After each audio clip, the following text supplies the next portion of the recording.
Um tema muito presente e recorrente nos dias de hoje, de muitas formas, é a presença e o uso da inteligência artificial na nossa vida cotidiana. A inteligência artificial, ela atua de muitas maneiras, na maioria das vezes a gente não tem nem ideia de que ela está atuando, e ela funciona como recomendação de música, de filmes, e até mesmo recomendações de vagas aderentes a um determinado perfil. A inteligência artificial, ela tem algoritmos, que são programas de computadores que nos permitem fazer identificação, reconhecimento de padrões e previsões de forma automática. Mas será que tem algum limite entre o útil e o perigoso da utilização da inteligência artificial? Será que ela pode atrapalhar, deixar enviesado? Ou será que a gente pode ficar tranquilo quando a gente utiliza para recrutamento e seleção, assim como para filmes? Eu sou Luciano Galegos, professor da Universidade de Fortaleza, especialista em ciência de dados e inteligência artificial, e esse é o nosso tema de hoje no Pergunta Especialista.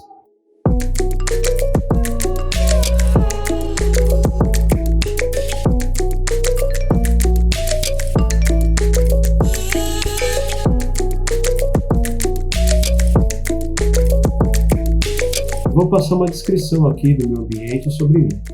Eu sou branco, tenho cabelo loiro, os olhos azuis, estou vestido com uma camisa polo, vermelha e preta, e eu estou num quarto, esse quarto ele é pintado com a parede branca e o teto branco, e tem um armário também na minha esquerda, branco, com detalhes em prata, que são os puxadores. Quando a gente trata de novas tecnologias, a gente precisa ficar muito ligado com o que acontece no mundo para a gente entender o que tem acontecido.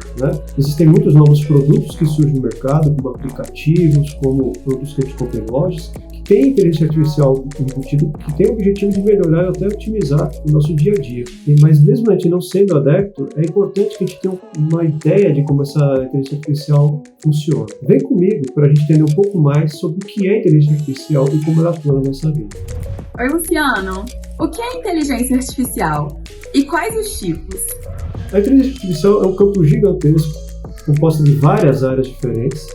Nem sempre essas áreas elas se comunicam entre uma e outra, mas elas têm umas características em comum. Elas tentam imitar tarefas especializadas de seres humanos e normalmente a gente não precisa programar elas sequencialmente as regras, elas aprendem sozinhas. Nós temos duas áreas principais que são aprendizado de máquinas e processamento de linguagem natural. No aprendizado de máquinas, normalmente nós temos dados de entradas e esses dados permitem que o programa rode sem que a gente dê as regras. A ideia é que o programa aprenda as regras.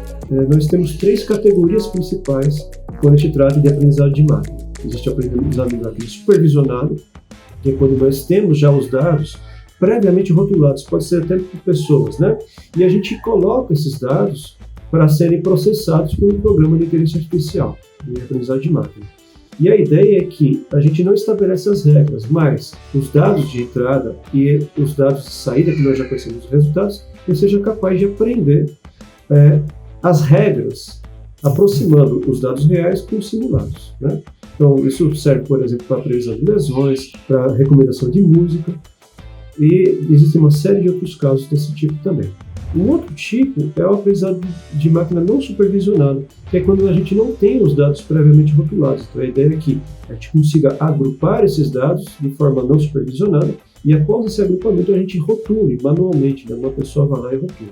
Existe um terceiro caso, o aprendizado por reforço é parecido com o que a gente faz com o bebê, por exemplo. Retornos positivos e negativos, a gente consegue ensinar uma pessoa de que aquilo deve ser reproduzido ou não. É o mesmo princípio. Já no processamento de linguagem natural, a gente tenta imitar as habilidades humanas, utilizando a inteligência artificial no contexto de palavras, documentos, textos, de tal forma que a gente consiga, por meio da inteligência artificial, reproduzir essa habilidade humana. Então, a gente pode utilizar até mesmo o aprendizado supervisionado de máquinas, como, por exemplo, redes neurais artificiais, para fazer análise de sentimentos, análise de discurso, tradução de palavras, compreensão de linguagens, respostas automáticas e até mesmo na criação de chatbots, que são aqueles robozinhos virtuais que a gente utiliza, por exemplo, para poder substituir um especialista, por exemplo, um operador, um atendente, e possa dialogar com uma pessoa para tirar dúvidas ou para sugerir serviços, por exemplo. Oi, Luciano. Eu gostaria de saber em quais setores da vida a inteligência artificial ajuda ou é fundamental? Bom, hoje em dia a inteligência artificial atua de muitas formas diferentes. A maioria das vezes a gente nem enxerga que ela está ali atuando, né? Como, por exemplo, nas recomendações de filmes e músicas, como eu já comentei anteriormente, né? E ele é utilizado normalmente na identificação, na classificação e na previsão, por exemplo, de trajetórias de aeronaves. Bom, normalmente dados, né? Você tem três formas, né, de criação de dados. Ou por meio de sensores de observação, ou por pessoas, ou de forma automática por máquinas, né? Então, esses dados eles servem como uma espécie de alimento para esses algoritmos de inteligência artificial, como processamento de linguagem natural e aprendizado de máquinas, né? E de que forma que isso funciona? O processamento que acontece, né, faz com que esses dados eles sejam classificados, eles tenham ali um agrupamento, começa a se dar um sentido baseado nesse processamento com os dados de entrada e com possíveis saídas, né, os dados representados por meio da simulação. Então, esses dados eles servem para a gente de tal forma que a gente consiga representar a realidade humana.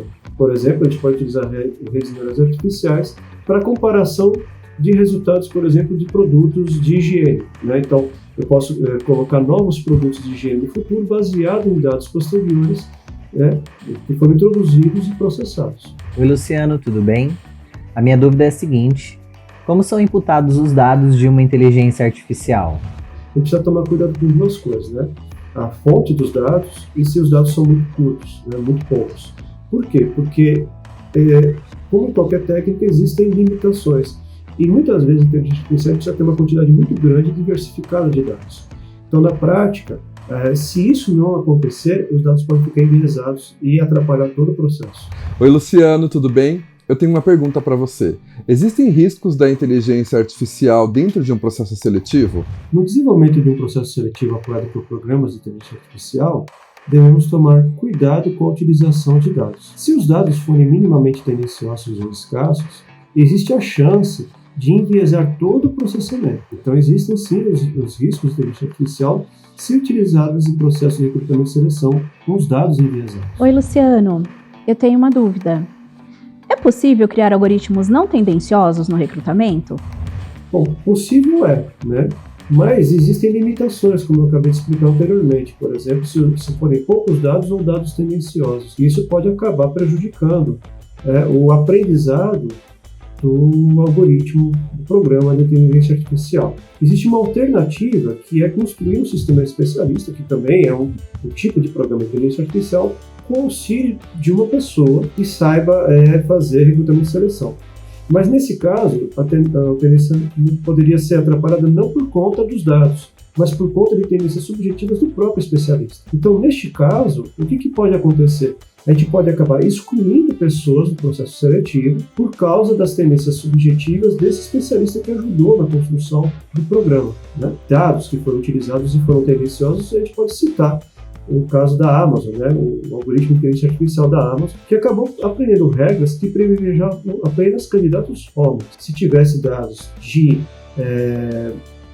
femininos, né, por exemplo, né, locais de diplomas, que soubesse de antemão que eram universidades que atendessem apenas a mulheres, essas palavras acabavam sendo excluídas e por isso eram tendenciosas apenas usando palavras masculinas, e normalmente homens eram privilegiados.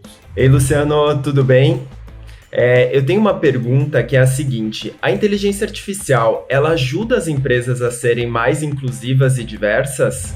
Ela pode ajudar a ser mais diversa e inclusiva, mas precisa tomar muito cuidado com o uso da inteligência artificial no recrutamento e seleção. Tem que ter cuidado principalmente com a questão dos dados, na escolha dos algoritmos que vão ser utilizados, porque ele pode se tornar tendencioso com uma série de vieses que prejudicam a seleção. Uma boa alternativa que a gente pode utilizar em paralelo é a utilização de testes, né, de forma alternativa a algoritmos e programas de inteligência artificial, porque dessa forma a gente pode filtrar, né, evitar a utilização de padrões pré-fixados e pré-determinados. Estes testes podem permitir que as pessoas inscritas elas possam ser mais diversificadas, mensurando capacidades mais pontuais, mais individuais, e fazer com que o perfil do profissional, uma escolha mais ampla, possa estar sempre na mão do tomador de decisão final, sem que ela seja eliminada anteriormente. Então, Vocês conseguiram entender mais o que é inteligência artificial, como ela funciona e os possíveis riscos? Eu espero que sim. Mas se por acaso ficar alguma dúvida, manda pra gente a sua dúvida, a sua questão, que no próximo episódio a gente responde para você. Valeu, um abraço e até mais.